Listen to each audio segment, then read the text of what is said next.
परीक्षित जी का जन्म बहुत पीछे छूट गया था और महाराज मनु और शत्रुपा के 5 संतान हो गई थी। यहां तक की कथा का श्रवण किया था। मनु और शत्रुपा के 5 संतान हो गई थी। उन 5 का क्या नाम है, कौन बताएगा?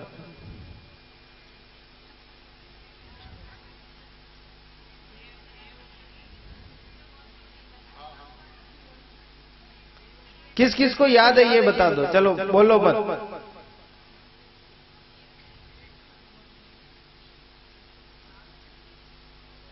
कैसे भी बताओ, लास्ट को पहले, पहले को लास्ट को ही बाद में।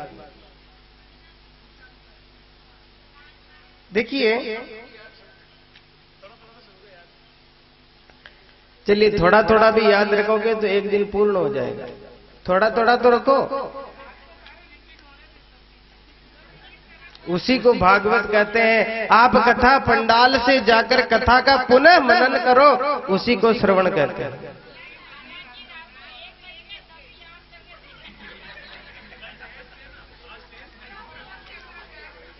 कम से कम इतना करने से आप उसका विचार तो करते हो। चलिए, ये कथा, मेरा कथा अगर कहना तब सफल है जब आप घर में जाकर इसको पुनः मनन करो। आप याद रखो नहीं रखो उससे मेरा क्या, मैं तो आज आधी कथा पूर्ण होने के ऊपर है। 3 दिन बाद हम हमारे, तुम तुम्हारे। लेकिन मेरे जाने के बाद भी आप भगवान को याद करते रहो, बस ये कथा की सार्थकता है। कथा की सार्थकता की कथा पंडाल के बाद जाकर भी आप याद करो कि कुछ नहीं तो चलो 3 दिन तो महाराज खीर की तो पहुंची, तो खीर की तो बताओ। 7 दिन बाद तो हो ही जो होई। पर जब तक कथा 7 दिन तक चले तब तक तो अपने मन में कुछ ना कुछ तो भगवत का जो चरित्र, भगवान के जो चरित्र, भगवान के भक्तों के जो चरित्र आप सुन के जाओ, उसको पुनः एक बार घर पर मनन करो। तब वो अपने जीवन में, अपने मन में वो स्थिर होता है। प्रभु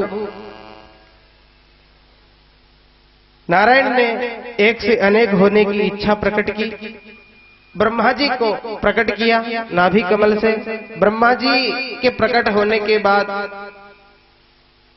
ब्रह्मा जी ने अनेक प्रकार की सृष्टि की। प्रथम उन्होंने सृष्टि की तो भोलेनाथ प्रकट हुए। द्वितीय सृष्टि में उनके 10 पुत्र हुए। और जब तृतीय सृष्टि का प्रारंभ किया तब ब्रह्मा जी के यहाँ महाराज मनु और महारानी शत्रुपा प्रकट हुई, उनकी एक एक भुजा से। और कालांतर में भगवान वाराह ने ब्रह्मा जी के आदेश से पृथ्वी को हिरण्याक्ष का वध करके स्थापित कर दिया। और कालांतर में महाराज मनु और महारानी शत्रुपा के यहाँ 5 संतान हुई, जिसमें 3 कन्या और 2 पुत्र।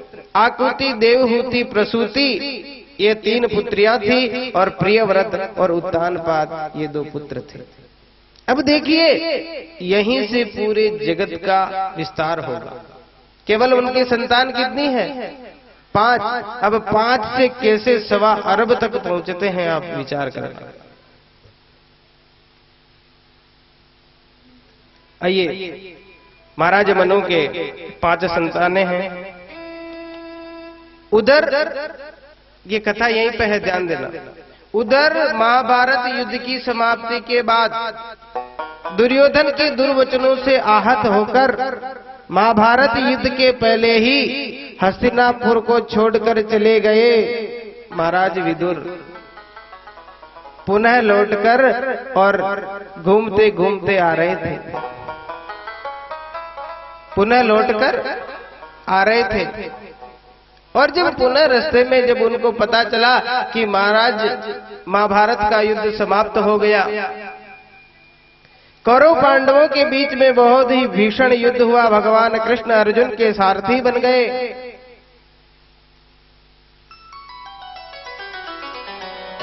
देखिए, मैं प्रथम दिन भूल गया था कथा की एक प्रमुख जो शर्त थी। मैंने सोचा कि आप लोग सब स्वतः समझदार हो, पर मैं कहना भूल गया। आपस में बैठ के बात नहीं करेंगे, थोड़ा इसका ध्यान रखिए। बच्चे बच्ची को साथ में लो, छोड़ दो, कोई बात नहीं, कहीं नहीं जाएंगे, इसीलिए टेंट पूरा पैक लगाया। बात मत करिए। विदुर जी महाराज को पता चला कि बहुत ही भीषण महाभारत का युद्ध हुआ।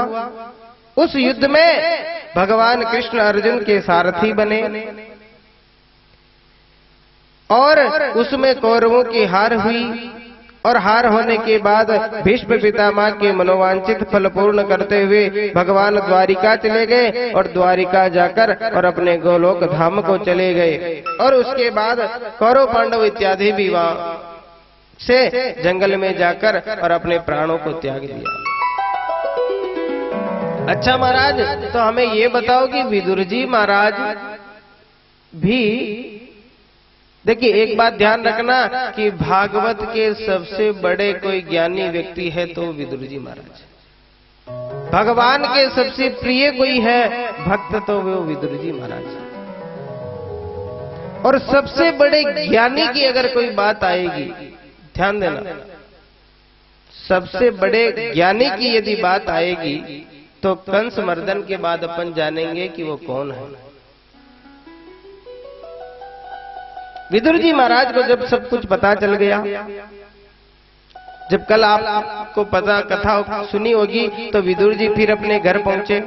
गांधारी और धृतराष्ट्र को लेकर वो वन में चले गए। उसके बाद परीक्षित को श्राप मिला और फिर श्राप मिलने के बाद परीक्षित जी गंगा तट पर अनशन में बैठे। इधर परीक्षित जी महाराज को कथा कौन सुना रहे हैं? मुनि सुखदेव, परम गुरु सुखदेव परीक्षित जी महाराज को कथा श्रवण करा रहे हैं। और इधर जब पता चल जाता है और तब विदुर जी महाराज मैत्रेय मुनि के यहाँ जाते हैं और मैत्रेय मुनि से वही प्रश्न करते हैं जो प्रश्न परीक्षित जी सुखदेव मुनि से करते हैं, सृष्टि विषय। तो पहले प्रश्न विदुर जी ने किया मैत्रेय मुनि से, और वही प्रसंग, वही प्रश्न जब मरणासन पर गंगा नदी के तट पर परीक्षित जी महाराज पहुंचे, तो जो मैत्रेय मुनि से विदुर जी ने प्रश्न किया था वही सृष्टि विषयक प्रश्न परीक्षित जी ने सुखदेव मुनि से कर दिया। और सुखदेव मुनि वही सुना रहे हैं जो मैत्रेय मुनि विदुर जी को सुना रहे हैं।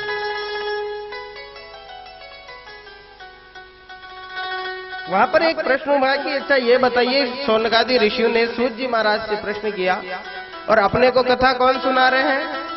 सूत जी महाराज, शौनकादि ऋषियों को माध्यम बनाकर परीक्षित जी को सुखदेव मुनि सुना रहे। और जो सुखदेव मुनि ने परीक्षित को कथा सुनाई, और उस कथा में सूत जी महाराज भी थे जो व्यास जी महाराज के परम शिष्य थे। उन्होंने ही व्यास जी महाराज से ही भागवत का अध्ययन किया और वही शौनकादि ऋषियों को माध्यम बनाकर आपको और हमको सबको कथा सुना रहे। प्रभु प्रश्न किया शौनकादि ऋषियों ने कि महाराज हमें ये बताओ कि विदुर जी तो उनके दासी पुत्र के माध्यम से भाई थे, पांडवों पे उनका अधिकार था, तो ऐसा कौन सा वचन दुर्योधन ने कह दिया कि विदुर जी ने अपना गृह त्याग कर दिया? विदुर जी हस्तिनापुर को छोड़कर चले गए, आखिर बात क्या हुई? अरे विदुर जी तो भगवान के परम भक्त थे। तब सूत जी ने कहा कि ऋषियों, एक बार जब महाभारत युद्ध की रचना हो रही थी, रचना का मतलब घर में युद्ध कैसे होगा इसके विचार मंथन चल रहा था, युद्ध होने का परिणाम क्या होगा, ये सब बातें चल रही थी। तो एक दिन समय पाया और धृतराष्ट्र को अकेला पाकर और विदुर जी उनके पास जाकर बोले कि देखो भैया, महाभारत जो युद्ध होगा उसमें आप दोनों पक्षों की हानि होगी और हमेशा इस युद्ध में जो भी जीतेगा वो जो धर्म का साथ देगा वही जीतेगा। इसलिए और जो दुर्योधन कर रहा है वो अनुचित है, वो अधर्म है। इसलिए आप दुर्योधन को समझाओ और इस युद्ध को टाल दो और जितना पांडवों का हिस्सा है वो हिस्सा उसको दे दो। जब पांडवों को हिस्सा देने की बात वो कह ही रहे थे कि उधर से दुर्योधन भी आ गया और विदुर जी पे बरस पड़ा। बोले कि अरे चाचा जी, आप अन्न हमारा खाते हो और आप हमें पाठ सिखा रहे हो कि धर्म क्या है, अधर्म क्या है, महाभारत युद्ध में किसकी हार होगी, किसकी जीत होगी। अरे आपको अगर हमारे हारने का इतना ही डर है, अगर आपको हमारी इतनी ही चिंता है, तो आप क्यों ना हमारा घर छोड़कर चले जाते हो। अगर हम आपको अधर्मी लगते हैं तो आप हमें छोड़कर क्यों नहीं चले जाते। आप खाते हो हमारा अन्न और पक्ष लेते हो पांडवों का। इस बात से विदुर जी महाराज को आघात लगा और आज विदुर जी महाराज ने अपना वो महल त्याग दिया और उसके द्वार से बाहर निकल गए। भागवत में ऐसा प्रसंग है कि जब बाहर निकल रहे थे तो विदुर जी महाराज ने अपने धनुष बाण दुर्योधन के द्वार पर रख दिए। दुर्योधन के द्वार पर धनुष तीर सब रख के और ये बता दिया कि दुर्योधन तुम ये मत समझना कि मैं तेरी तरफ से नहीं लड़ूंगा तो पांडवों में मिल जाऊंगा, मैं तुम दोनों की तरफ से नहीं लड़ूंगा। प्रश्न किया कि इतनी सी छोटी बात पर विदुर जी तो शांत व्यक्ति थे, ज्ञानी थे, तो उन्होंने फिर कौरवों को छोड़ा क्यों। तो यहाँ पर विद्वानों का मत है कि, और भागवत कहती है कि विदुर जी कोई साधारण पुरुष नहीं है, विदुर जी साक्षात धर्म के अवतार हैं।